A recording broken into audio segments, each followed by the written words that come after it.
Hello friends, welcome to my channel Naman classes पढ़ना। Friends, modern history का आज का हमारा थर्ड लेक्चर है। इससे पहले दोस्तों मैं दो वीडियो आपको अपलोड कर चुका हूँ। फर्स्ट वीडियो मैंने दोस्तों बताया था आपको 1857 की क्रांति से लेकर जैसे कि कांग्रेस की स्थापना हुई थी 1885 तक दोस्तों। और मैंने गर्मपंथी दल और नरमपंथी दल दोस्तों, उग्रवादी चरण और उदारवादी चरण दोनों आपको डिस्कस कर चुका हूँ। एंड सेकंड लेक्चर भी आपको अपलोड कर चुका हूँ। फ्रेंड्स, आज हम पढ़ने वाले हैं थर्ड लेक्चर में और आज मॉडर्न हिस्ट्री की हमारी लास्ट क्लासेस है। इसके साथ ही मैं दोस्तों आपको लास्ट में इंपॉर्टेंट क्वेश्चन आंसर सेट भी करवाऊंगा। आज हम पढ़ने वाले हैं 1915 से 1947 तक। दोस्तों, इससे पहले मैं बता दूं आपको कि आप हमारे चैनल पर नए विजिट कर रहे हैं तो चैनल को सब्सक्राइब जरूर कीजिएगा एंड शेयर करना अपने दोस्तों तक। दोस्तों, अच्छा लगे तो लाइक करना एंड कमेंट करके बताना कि आपको वीडियो कैसा लगा। दोस्तों, आप उतना अच्छा सपोर्ट नहीं करते, बहुत मेहनत लगती है कंटेंट तैयार करने में फ्रेंड्स। तो ज़्यादा से ज़्यादा अपने दोस्तों तक शेयर करना, ज़्यादा से ज़्यादा व्हाट्सएप ग्रुप से एंड फेसबुक में शेयर करना, जिससे अन्य साथियों को मदद पहुँचे। तो फ्रेंड्स, स्टार्ट करते हैं। दोस्तों, मैंने आपको 1915 के पहले की गतिविधि आपको कम्प्लीटली डिस्कस करा दिया था। हम पढ़ने वाले हैं 1915 से। दोस्तों, जब गांधी जी दक्षिण अफ्रीका से भारत लौटे थे तो 9 जनवरी 1915 को गांधी जी कहाँ लौटे थे? दक्षिण अफ्रीका से मुंबई लौटे थे। तो फ्रेंड्स, 9 जनवरी को इसीलिए प्रवासी भारतीय दिवस भी मनाया जाता है। तो क्वेश्चन पूछा गया है कि 9 जनवरी को भारतीय प्रवासी दिवस क्यों मनाया जाता है? क्योंकि दोस्तों गांधी जी दक्षिण अफ्रीका से भारत लौटे थे। 21 वर्ष दोस्तों दक्षिण अफ्रीका में रुके थे। महात्मा गांधी जी जैसे ही मुंबई आए दोस्तों, उन्होंने प्रथम विश्व युद्ध दोस्तों 1914 से 1918 तक चला था, जो उन्हें भारतीयों को प्रथम विश्व युद्ध में हिस्सा लेने के लिए कहा था। इसलिए गांधी जी को भर्ती कराने वाला सर्जेंट भी कहा गया था और गांधी जी को ब्रिटिशियों ने केसर हिंद की उपाधि भी दी थी। तो आई होप फ्रेंड्स कि यहाँ तक आपको क्लियर होगा। नेक्स्ट चलते हैं। इन्होंने फ्रेंड्स 1917 में बहुत सारे आंदोलन स्टार्ट किए और सभी आंदोलन इनके सक्सेस रहे। इसीलिए दोस्तों जैसे इनके आंदोलन सक्सेस रहे तो ब्रिटिश सरकार दोस्तों दबाव में आने लगी। तो गांधी जी के आंदोलन प्रारंभ हो गए 1917 से। इनका पहला अपना आंदोलन था। सबसे पहला आंदोलन बिहार के चंपारण में किया गया था दोस्तों। किसानों के नील की खेती के विरोध में किया गया था, क्योंकि अंग्रेज दोस्तों नील की खेती पर बहुत ज़्यादा विरोध लगा रहे थे, उनका कर बहुत ज़्यादा ले रहे थे। इसलिए पहला आंदोलन पूछा गया है गांधी जी का कौन सा था, तो पहला आंदोलन था चंपारण आंदोलन। कब किया गया था दोस्तों? 1917 में, नील की खेती के विरोध में। इनका दूसरा आंदोलन था गुजरात के खेड़ा जिले में दोस्तों, कर नहीं आंदोलन। इनका सेकंड आंदोलन था कर नहीं आंदोलन। दोस्तों, ये बहुत ज़्यादा कर वसूल कर रहे थे, इसीलिए इन्होंने दूसरा आंदोलन भी स्टार्ट किया था। एंड तीसरा सफल आंदोलन था अहमदाबाद गुजरात में फ्रेंड्स, मजदूरों के साथ भूख हड़ताल। फ्रेंड्स, एक क्वेश्चन पूछा गया है डायरेक्टली कि मजदूरों के साथ भूख हड़ताल कौन सा आंदोलन था इनका? तो अहमदाबाद में मजदूरों के साथ भूख हड़ताल ये आंदोलन सफल रहा था। इनका तीसरा आंदोलन, ये भी 1917 में ही तीनों आंदोलन स्टार्ट किए गए। फ्रेंड्स, अब हम बात करते हैं 1919 में। 1919 में बहुत सारी गतिविधियाँ हुई फ्रेंड्स। 1919 में एक मॉन्टेग्यू चेम्सफोर्ड अधिनियम आया था। इस समय चेम्सफोर्ड दोस्तों क्या थे? वायसराय थे हमारे भारत के। तो फ्रेंड्स, 19 मार्च 1919 को डेट याद रखिएगा। MPPCS 2019 का क्वेश्चन से कि किसको अभी 100 वर्ष पूरे हो चुके हैं, तो इसी को रोलेट एक्ट को वर्तमान में 100 वर्ष पूरे हो चुके हैं। तो 19 मार्च 1919 को ब्रिटिश सरकार ने रोलेट एक्ट पारित कर दिया। फ्रेंड्स, रोलेट एक्ट क्या था फ्रेंड्स? रोलेट एक्ट की जैसे ही महात्मा गांधी जी ने आंदोलन प्रारंभ किए तो रोलेट एक्ट में किसी भी संदेहपद व्यक्ति को जेल में दोस्तों डाला जा सकता था। इसीलिए इसका बहुत ज़्यादा विरोध हुआ और अलीपुर बम कांड में सैफुद्दीन किचलू को गिरफ्तार कर दिया गया। दोस्तों, जैसे ही इन्हें गिरफ्तार किया तो दोस्तों भारत की जनता में बहुत ज़्यादा आक्रोश फैल गया। आक्रोश फैलने से दोस्तों 13 अप्रैल 1919 को जलियांवाला बाग में बहुत इसी के विरोध में दोस्तों आंदोलन स्टार्ट हुए और सभा आयोजित सभा की गई दोस्तों। इसीलिए 13 अप्रैल 1919 को जनरल डायर ने गोलियां चलवा दी, जिसमें लगभग 400 भारतीय मारे गए। इस घटना को जलियांवाला बाग हत्याकांड के नाम से जाना जाता है। फ्रेंड्स, अमृतसर में पंजाब के अमृतसर में फ्रेंड्स ये घटना हुई थी 13 अप्रैल 1919 को। इस घटना के बाद रविंद्रनाथ टैगोर ने सर की उपाधि त्याग दी। जो ब्रिटिश सरकार द्वारा रविंद्रनाथ टैगोर को सर की उपाधि दी गई थी, उन्होंने इस सर की उपाधि को त्याग दिया। इस समय वायसराय लॉर्ड चेम्सफोर्ड थे, जैसा कि मैंने बताया भी अभी। नेक्स्ट है, इसी को देखते इसी की निगरानी के लिए, इसी की जांच के लिए 19 अक्टूबर 1919 को एक कमीशन इस घटना की जांच के लिए नियुक्त हुआ, जिसे हंटर कमीशन कहा जाता है, और जनरल डायर को दोस्तों निर्दोष साबित कर दिया। एक हुआ था हंटर कमीशन में फ्रेंड्स। तो आई होप कि यहाँ तक आपको समझ में आ गया होगा। क्वेश्चंस दोस्तों यहाँ से हर एग्जाम में पूछे जाते हैं, तो आप बहुत अच्छी डिटेल से माइंड में सेट करते हुए चलेंगे फ्रेंड्स। 1920 में क्या हुआ, 1 अगस्त 1920 को महात्मा गांधी ने असहयोग आंदोलन प्रारंभ किया। असहयोग आंदोलन प्रारंभ कब किया, तो 1920 में। इसी के साथ में खिलाफत आंदोलन भी स्टार्ट हुआ था। 1919 से 1920 तक चला था खिलाफत आंदोलन। और 1920 का असहयोग आंदोलन बहुत ज़्यादा मोस्ट इम्पॉर्टेंट है। और लेकिन दोस्तों 5 फरवरी 1922 को गोरखपुर के एक जेल में चोरी चोरा हत्याकांड हो गया, और इसी कारण आंदोलन स्थगित कर दिया गया। दोस्तों चोरी चोरा कांड में क्या हुआ था कि गोरखपुर की एक जेल को में किसानों ने आग लगा दी थी, जिससे बहुत सारे पुलिसकर्मी जलकर मर गए थे। तो गांधी जी हिंसा के खिलाफ थे, इसीलिए इन्होंने असहयोग आंदोलन को समाप्त कर दिया 5 फरवरी 1922 को। फिर इसके बाद फ्रेंड्स 1923 की डेट आई। 1923 में स्वराज पार्टी की स्थापना की गई। स्वराज पार्टी की स्थापना किसने किसने की थी, तो पूछा गया क्वेश्चन से दोस्तों। तो याद रखिएगा, बहुत ज़्यादा सभी डेट इतनी ज़्यादा इंपॉर्टेंट है कि हर एग्जाम्स में कोई ना कोई क्वेश्चन हमेशा से पूछा गया है। तो इसकी स्थापना की थी 1923 में स्वराज पार्टी की मोतीलाल नेहरू और चित्तरंजन दास ने। फ्रेंड्स ये स्थापना इलाहाबाद में हुई थी, तो ये याद नहीं रखना आपको। स्वराज पार्टी की स्थापना 1923 में हुई थी, और किसने की, तो मोतीलाल नेहरू एंड चित्तरंजन दास। फ्रेंड्स इसके बाद 1924 में कांग्रेस का अधिवेशन हुआ कर्नाटक के बेलगांव में, और इसकी अध्यक्षता महात्मा गांधी ने की थी। यह पहला एकमात्र अधिवेशन था दोस्तों जिसकी अध्यक्षता महात्मा गांधी ने की थी, और इसके बाद न उसके पहले भी एक भी अध्यक्षता नहीं की थी। तो एकमात्र अधिवेशन की अध्यक्षता की थी महात्मा गांधी ने, बेलगांव कर्नाटक। 1926 में फ्रेंड्स अखिल भारतीय महिला संघ की स्थापना हुई। ये भी डेट आप याद रखिएगा। नेक्स्ट चलते हैं 1927। 1927 में फ्रेंड्स साइमन कमीशन की नियुक्ति हुई थी। भारत का संविधान बनाने के लिए साइमन कमीशन की नियुक्ति की गई, और इसे 3 फरवरी 1928 को भारत में प्रवेश किया। दोस्तों पूछा गया क्वेश्चन है कि साइमन कमीशन की नियुक्ति कब हुई, तो 1927 में। साइमन कमीशन भारत कब आया, तो 1928 में। और दोस्तों इसमें एक भी भारतीय शामिल नहीं था, सभी अंग्रेज शामिल थे, इसीलिए साइमन कमीशन वापस जाओ, गो साइमन के बहुत ज़्यादा नारे लगाए गए। और इसी में लाठियों के प्रहार से दोस्तों लाठीचार्ज के कारण लाला लाजपत राय की मृत्यु भी हो गई थी। तो याद रखिएगा। एक इम्पोर्टेंट नोट से 1927 में बटलर कमेटी बनी थी। इसका मुख्य उद्देश्य सरकार और राज्यों के बीच में संबंध सुधार करना था।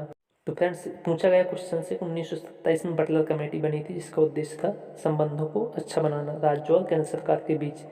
फ्रेंड्स जब 1928 की डेट आई, तो 1928 में एक नेहरू रिपोर्ट बनी। मोतीलाल नेहरू ने इसकी दोस्तों एक रिपोर्ट बनाई, और इसकी अध्यक्षता की थी मोतीलाल नेहरू और मोहम्मद अंसारी ने। तो फ्रेंड्स याद रखिए, पूछा गया क्वेश्चन है कि नेहरू रिपोर्ट कब आई, तो 1928 में। इसके बाद फ्रेंड्स बहुत ज़्यादा मोस्ट इम्पॉर्टेंट डेट है 1929। इस समय दोस्तों 2 गतिविधियाँ बहुत ज़्यादा हुई, जिसे हर एग्जाम्स में पूछा गया है। कांग्रेस अधिवेशन हुआ दोस्तों लाहौर में, और इसकी अध्यक्षता जवाहरलाल नेहरू ने की। इसी में दोस्तों स्वराज पार्टी की मांग की गई थी। संविधान बनाने के लिए गोलमेज सम्मेलन के बारे में चर्चा की गई, और सविनय अवज्ञा आंदोलन कब से स्टार्ट हुआ, स्टार्ट करने की बात कही गई थी 1929 में। सविनय अवज्ञा आंदोलन प्रारंभ करने का निर्णय लिया गया। इसके बाद फ्रेंड्स 1930 से गोलमेज सम्मेलन स्टार्ट हो गए। गोलमेज सम्मेलन, प्रथम गोलमेज सम्मेलन 1930 में हुआ, द्वितीय गोलमेज सम्मेलन 1931 में हुआ, और तृतीय गोलमेज सम्मेलन 1932 में हुआ। तो क्रम से हुए थे फ्रेंड्स 30, 31, 32। और इन तीनों गोलमेज सम्मेलन में संविधान 40% बनकर पूरा तैयार हो गया था। तो आई होप फ्रेंड्स कि यहाँ तक आपको क्लियर होगा गोलमेज सम्मेलन। अब हम बात करते हैं इन तीनों गोलमेज सम्मेलन में डॉक्टर बी आर अम्बेडकर यानी कि भीमराव अम्बेडकर ने हिस्सा लिया था। पूछा गया क्वेश्चन है कि तीनों गोलमेज सम्मेलन में हिस्सा लेने वाले भारतीय कौन से थे, तो डॉक्टर बी आर अम्बेडकर। सविनय अवज्ञा आंदोलन प्रारंभ हुआ 1930 में। साबरमती आश्रम से 78 अनुयायियों के साथ दांडी मार्च स्टार्ट हुआ 12 मार्च 1930 से 6 अप्रैल 1930 तक। दोस्तों गांधी दांडी मार्च चला था, और नमक कानून तोड़ा था गुजरात में चलकर। 1931 में गांधी जी ने गांधी इरविन समझौता हुआ के साथ ही यह आंदोलन बंद हो गया। दोस्तों गांधी इरविन समझौता हुआ 1931 में, और गांधी जी ने सविनय अवज्ञा आंदोलन बंद कर दिया, क्योंकि उन्होंने दूसरे गोलमेज सम्मेलन में भाग लेने कहाँ चले गए थे, लंदन। तो दोस्तों 1931 में दूसरा गोलमेज सम्मेलन हुआ था, और यहीं पर गांधी इरविन समझौता हुआ था। इरविन दोस्तों क्या थे, वायसराय थे इस समय, इसीलिए इन्होंने बंद करवा दिया था सविनय अवज्ञा आंदोलन। फ्रेंड्स 1935 की डेट बहुत ज़्यादा इम्पोर्टेंट है, क्योंकि इस समय भारत सरकार सुधार अधिनियम पारित किया गया, जिससे बहुत ज़्यादा जो संबंध है हमारे भारतीय संविधान में बहुत ज़्यादा गतिविधियाँ यहीं से ली गई थीं, जिसके फलस्वरूप सांसदों की सीटें निर्धारित की गईं। निर्धारित सीटों से मुस्लिम वर्ग सहमत नहीं था। 1940 में फ्रेंड्स इसके बाद क्या हुआ कि मुस्लिम वर्ग सहमत नहीं था, तो मोहम्मद अली जिन्ना ने अलग पाकिस्तान बनाने की मांग कर दी। 1942 में फ्रेंड्स क्रिप्स मिशन आया। भारत का संविधान 60% बनकर तैयार हो गया। इस समय भारत का वायसराय था लॉर्ड लिनलिथगो। तो फ्रेंड्स यहाँ तक क्लियर हुआ। नेक्स्ट चलते हैं। 1940 में जैसे ही मोहम्मद अली जिन्ना ने पाकिस्तान बनाने की मांग की, तो माउंटबेटन एक योजना आई थी जो मैं आपको आगे बताने वाला हूँ। फ्रेंड्स क्रिप्स मिशन भी बता चुका हूँ मैं। इस समय याद रखिए कि वायसराय कौन से थे, तो लॉर्ड लिनलिथगो। इसके बाद 1942 में ही भारत छोड़ो आंदोलन आया। 8 अगस्त 1942 को भारत छोड़ो आंदोलन को लाने की मांग की गई, तो 9 अगस्त 1942 को यह प्रारंभ कर दिया गया। सबसे पहले बम्बई और कोलकाता से प्रारंभ किया गया। इसका उद्देश्य क्या था कि अंग्रेज़ों को भारत छोड़ने पर मजबूर किया गया, जिससे सभी अंग्रेज़ों की सेना क्या हो गई, डगमगा उठी और भारत छोड़ने पर मजबूर होने लगी। तो दोस्तों 1942 की दो योजनाएं बहुत मोस्ट इम्पोर्टेंट है। क्रिप्स मिशन आया और भारत छोड़ो आंदोलन। किसने नारा दिया था ये, तो महात्मा गांधी ने नारा दिया था। कई बार क्वेश्चन यही भी पूछा गया है, तो छोटे छोटे फैक्ट भी याद रखिएगा। नेक्स्ट चलते हैं 1946 में। दोस्तों 1946 में कैबिनेट मिशन की स्थापना की गई। इस मिशन के अंतर्गत भारत का संविधान बनकर तैयार हो गया। तो दोस्तों भारत का संविधान किसकी देन है, तो कैबिनेट मिशन की देन है दोस्तों। 1947 में हुआ लॉर्ड माउंटबेटन योजना के अनुसार भारत और पाकिस्तान दो अलग अलग देश बना दिए गए और भारत पाकिस्तान रेखा तहत क्लिफ रेखा का निर्माण किया गया। एक माउंटबेटन योजना भी होती है दोस्तों, आगे इसमें मैंने ऐड नहीं किया है। 3 जून की योजना आती है माउंटबेटन योजना। और दोस्तों 18 जुलाई 1947 को अधिनियम आया और 15 अगस्त 1947 को हमारा भारत देश आज़ाद हो गया। इस प्रकार कई वर्षों की गुलामी के बाद भारत देश स्वतंत्र हो गया और इसका संविधान 26 जनवरी 1950 को लागू कर दिया गया। दोस्तों इससे कुछ इंपॉर्टेंट फैक्ट और में बचे हुए हैं, वो आपको बता देता हूँ। इसके बाद हम क्वेश्चन आंसर सेट लगाएंगे। यदि आपने मेरे साथ थ्योरी को अच्छे से डिस्कस किया है तो आप आंसर जल्दी ही लगा पाएंगे। 1919 से 1920 में अली बंधुओं ने दोस्तों तुर्की के खिलाफ खलीफा के समर्थन में और अंग्रेजों के विरोध में खिलाफत आंदोलन प्रारंभ किया। इस आंदोलन की अध्यक्षता महात्मा गांधी कर रहे थे, इसलिए इम्पोर्टेंट हो जाता है, तो याद रखिए आप। महात्मा गांधी के राजनीतिक गुरु कौन से थे, तो गोपाल कृष्ण गोखले। इनके गुरु पूछा जाए तो महादेव गोविंद रनाडे। गोपाल कृष्ण गोखले के गुरु थे महादेव गोविंद रनाडे और गांधी जी के गुरु थे गोपाल कृष्ण गोखले। स्वतंत्र भारत के पहले भारतीय गवर्नर जनरल थे राजगोपालाचारी। फिनिक्स फर्म की स्थापना किसने की, तो महात्मा गांधी ने की थी। HSRA इसका फुल फॉर्म होता है हिंदुस्तान सोशलिस्ट रिपब्लिकन एसोसिएशन। दोस्तों हिंदुस्तान सोशलिस्ट रिपब्लिकन एसोसिएशन इसी की स्थापना हुई थी 1928 में और चंद्रशेखर आज़ाद के नेतृत्व में हुई थी। तो आई होप फ्रेंड्स कि ये आपको इंपॉर्टेंट पॉइंट क्लियर हो गए होंगे। अब हम बात करने वाले हैं इंपॉर्टेंट क्वेश्चन आंसर सेट लगाने वाले हैं।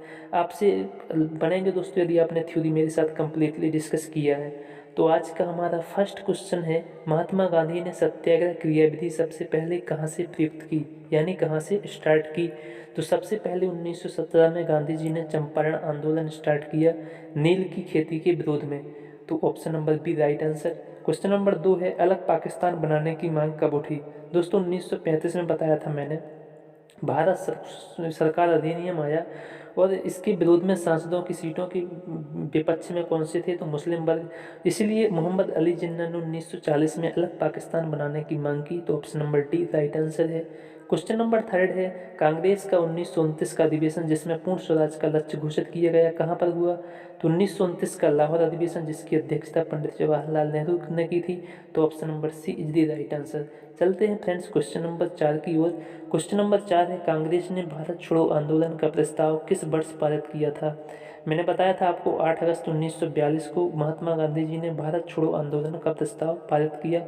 तो 1942 राइट आंसर है, जो कि ऑप्शन नंबर डी में स्थित है। क्वेश्चन नंबर 5 है, असहयोग आंदोलन को क्यों निलंबित किया गया। क्यों निलंबित किया गया था फ्रेंड्स, 1920 में स्टार्ट हुआ था और गोरखपुर में जेल में आग लगा दी गई थी, इसलिए चोरी चोरा में हुई हिंसक घटना के कारण इसे असहयोग आंदोलन वापस ले लिया गया। तो option number D right answer है। क्वेश्चन नंबर 6 से गांधी इरविन समझौता 5 मार्च 1931 को किससे संबंधित है? फ्रेंड्स 1930 में सविनय अवज्ञा आंदोलन स्टार्ट हुआ था और गांधी इरविन समझौता के बाद में इन्होंने इसे बंद कर दिया, तो सविनय अवज्ञा आंदोलन स्थगित हो गया था, तो option number B right answer है। फ्रेंड्स चलते हैं क्वेश्चन नंबर 7 की ओर। स्वतंत्र भारत के पहले गवर्नर जनरल कौन से थे? तो स्वतंत्र भारत के पहले गवर्नर जनरल थे, पहले भारतीय गवर्नर जनरल पूछा गया है फ्रेंड्स, इसमें भारतीय मिसप्रिंट हो गया है, टाइप नहीं हो पाया, तो पहले भारतीय गवर्नर जनरल हैं सी राजगोपालाचारी। यदि पहले गवर्नर जनरल पूछा जाए तो आंसर होगा option number B Lord Mountbatten. पहले भारतीय पूछा जाए स्वतंत्र भारत के तो सी राजगोपालाचारी। तो क्वेश्चन नंबर 7 के हिसाब से अभी आंसर होगा बी नंबर, यहाँ पे सी लग गया है, पहले भारतीय पूछा जाए तो सी राजगोपालाचारी। क्वेश्चन नंबर 25 है, क्वेश्चन नंबर 8 है फ्रेंड्स, निम्नलिखित में से तीनों गोलमेज सम्मेलनों में किसने भाग लिया? तो बी आर अम्बेडकर ने, option number C right answer. Question number 9 है, गांधी जी दक्षिण अफ्रीका में कितने वर्ष रहे थे? तो मैं पहले बता चुका हूँ कि गांधी जी 21 वर्ष रहे थे और 9 जनवरी 1915 को वापस आए थे। क्वेश्चन नंबर 10 है, निम्नलिखित में आंदोलन में से किसमें महात्मा गांधी ने भूख हड़ताल को एक हथियार के रूप में पहली बार प्रयोग किया? तो मैंने बताया था 1918 का अहमदाबाद मिल मजदूर हड़ताल अधिनियम था, जिसे गांधी जी ने भूख हड़ताल को एक हथियार के रूप में पहली बार प्रयोग किया, तो option number C right answer. Question number 11 है, जलियांवाला बाग में गोली चलाने का आदेश किसने दिया था? तो जनरल ओ डायर ने गोलियां चलाने का आदेश दिया था, तो option number C right answer है। क्वेश्चन नंबर 12 है फ्रेंड्स, भारत एवं पाकिस्तान का विभाजन किस योजना के अंतर्गत हुआ? तो 3 जून 1947 की योजना है माउंटबेटन योजना, जिसके तहत भारत एवं पाकिस्तान की विभाजन का मांग हुआ और रेड क्लिफ रेखा बनाई गई दोस्तों, और भारत पाकिस्तान का विभाजन हो गया, तो ऑप्शन नंबर ए राइट आंसर है। क्वेश्चन नंबर 13 है, जलियांवाला बाग हत्याकांड के समय वायसराय कौन से थे? तो दोस्तों जलियांवाला बाग हत्याकांड कब हुआ था? 13 अप्रैल 1919 को। तो मैंने 1919 को एक मॉन्टेग्यू चेम्सफोर्ड अधिनियम आया था, जिसके तहत दोस्तों आगे की गतिविधियाँ हुई थी, बट ये याद रखिएगा आपकी मॉन्टेग्यू चेम्सफोर्ड अधिनियम आया था, तो चेम्सफोर्ड थे वायसराय और मॉन्टेग्यू दोस्तों ब्रिटिश सरकार के वहाँ पे प्रमुख थे, तो option number D right answer है। क्वेश्चन नंबर 14 है, महात्मा गांधी किस गोलमेज सम्मेलन में भाग लेने के लिए लंदन गए थे? तो 1931 में गांधी इरविन समझौता हुआ दोस्तों, इसीलिए ये द्वितीय गोलमेज सम्मेलन में हिस्सा लेने लंदन गए, तो option number B right answer है। क्वेश्चन नंबर 15 है, साइमन कमीशन का भारत आगमन किस वर्ष हुआ? 1927 में इसकी नियुक्ति हुई, भारत आया था 1928 में, तो option number A is the right answer.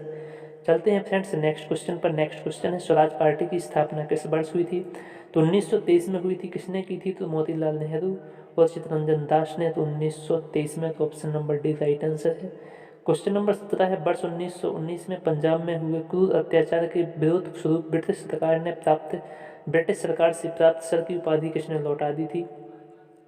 जब दोस्तों जलियांवाला बाग हत्याकांड हुआ था, तो रविंद्रनाथ टैगोर ने ब्रिटिश सरकार को सर की उपाधि त्याग दी थी, तो option number B right answer है। क्वेश्चन नंबर 18 है, भारत में साइमन कमीशन के बहिष्कार का मुख्य कारण क्या था? क्योंकि दोस्तों इसमें एक भी भारतीय शामिल नहीं था, इसके सभी सदस्य अंग्रेज थे, तो ऑप्शन नंबर बी में जो लिखा हुआ है वो सही है।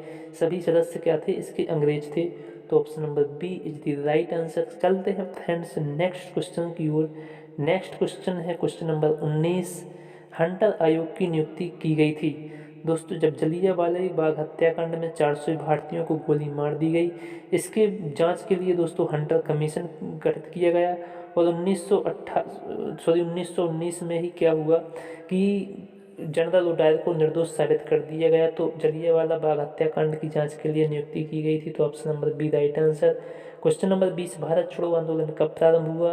तो 9 अगस्त 1942 को प्रारंभ हुआ। किसने शुरू किया था? तो महात्मा गांधी जी ने, ऑप्शन नंबर ए राइट आंसर है। क्वेश्चन नंबर 21 है, वर्ष 1928 में हिंदुस्तान सोशलिस्ट रिपब्लिकन एसोसिएशन की स्थापना कहाँ हुई थी? तो इसकी स्थापना चंद्रशेखर आज़ाद ने की थी। कब की थी? 1928 में। कहाँ पर? तो दिल्ली में, तो option number B right answer है। चलते हैं फ्रेंड्स नेक्स्ट क्वेश्चन की ओर। नेक्स्ट क्वेश्चन है, ब्रिटिश सरकार ने महात्मा गांधी को जो उपाधि दी थी, जिसे उन्होंने असहयोग आंदोलन में वापस कर दिया था, वह कौन सी उपाधि थी? तो दोस्तों केसर ए हिंद की उपाधि इन्होंने त्याग दी थी। कब त्याग दी थी दोस्तों? तो इन्होंने जलियांवाला बाग हत्याकांड में महात्मा गांधी ने केसर ए हिंद की उपाधि त्याग दी, option number B right answer. Question number 23, Rowlatt Act पारित किया गया था, तो ऑप्शन नंबर बी क्रांतिकारी गतिविधियों में कमी लाना, इसलिए इन्होंने रोलेट एक्ट पारित किया ब्रिटिश सरकार ने, क्योंकि दोस्तों बहुत ज़्यादा आंदोलन हो रहे थे, इसलिए इनकी कमी लाने के लिए क्रांतिकारियों गतिविधियों को, तो option number B right answer है। क्वेश्चन नंबर 24 से निम्नलिखित में से कौन सा गोलमेज सम्मेलन 1932 में हुआ था? 1930 में पहला, 1931 में दूसरा, 1932 में तीसरा, तो option number C right answer है, 1932 में तीसरा हुआ था। नेक्स्ट क्वेश्चन पर चलते हैं। क्वेश्चन नंबर 25 है दोस्तों, यहाँ मिसप्रिंट हो गया है, क्वेश्चन नंबर 8 लिखा हुआ है, इसको क्रमानुसार व्यवस्थित करना है क्रम से। साइमन कमीशन का भारत आगमन कब हुआ? 1928 में। असहयोग आंदोलन 1920 में। पूना पैक्ट हुआ था महात्मा गांधी और डॉक्टर बी आर अम्बेडकर के बीच में 1932 में। गांधी दिवस समझौता हुआ था 1931 में। तो फ्रेंड्स सबसे पहले कौन सी हुआ था असहयोग आंदोलन? तो 2, इसके बाद में 1928 में साइमन कमीशन, तो 1, 2, 1, 4, 3, जो ऑप्शन नंबर डी में स्थित है। क्वेश्चन नंबर 26 से फ्रेंड्स, भारतीय राष्ट्रीय कांग्रेस ने 1924 के अधिवेशन में महात्मा गांधी द्वारा मात्र एक बार अध्यक्षता की गई थी, वह अधिवेशन कहाँ हुआ था? मैंने बताया था फ्रेंड्स कि 1924 में गांधी जी ने बेलगांव कर्नाटक अधिवेशन में अध्यक्षता की थी, तो option number C Belgaum is the right answer. Friends चलते हैं, आज का हमारा लास्ट क्वेश्चन है, इसके बाद दोस्तों हमारी मॉडर्न हिस्ट्री समाप्त हो जाएगी। चलते हैं। भारतीय राष्ट्रीय कांग्रेस का लाहौर अधिवेशन इतिहास में इसलिए बहुत प्रसिद्ध है क्यों प्रसिद्ध है? कांग्रेस ने पूर्ण स्वराज की मांग का एक संकल्प लिया था, बिल्कुल राइट आंसर दोस्तों। 1929 में लाहौर अधिवेशन हुआ था, जिसकी अध्यक्षता पंडित जवाहरलाल नेहरू ने की थी और पूर्ण स्वराज की मांग की थी, तो ऑप्शन नंबर ए राइट आंसर है। इस अधिवेशन में उग्रवादी उदारवादी के बीच झगड़ा सुलझा, गलत है दोस्तों। इस अधिवेशन में द्वैत राष्ट्र मांग के सिद्धांत को स्वीकार करते हुए संकल्प पारित किए, भी गलत, तो ऑप्शन नंबर ए केवल एक राइट आंसर है। तो कौन सा कथन सही है? तो A number, option number A is the right answer, केवल एक सही है। तो फ्रेंड्स यदि आपको मॉडर्न हिस्ट्री कंप्लीटली समझ में आ गई हो तो दोस्तों अपने लोगों तक शेयर जरूर करना और चैनल को सब्सक्राइब करना और चैनल को सपोर्ट करें दोस्तों। मिलते हैं अगली वीडियो में। Ancient history and medieval history लेके आने वाला हूँ दोस्तों बहुत ज़बरदस्त तरीके से। तो जय हिंद, जय भारत। मिलते हैं नेक्स्ट वीडियो में।